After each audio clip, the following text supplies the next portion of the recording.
taas naman po. Tatakbo ko yung bakal mo yan.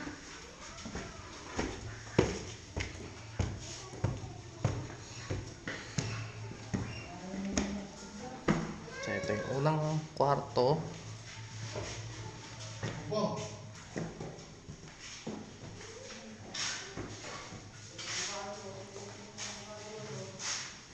Ayan. Ito na rin.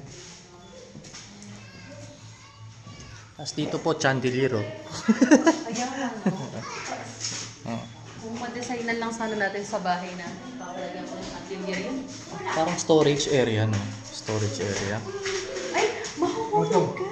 Wow. Tapos terrace. Huwag kang tumakbo, no? Mahuhulog ka.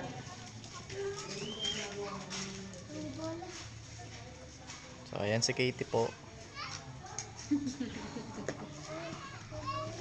Halika na, halika na. Halika na, halika na. Tapos may ginagawa pa po sila.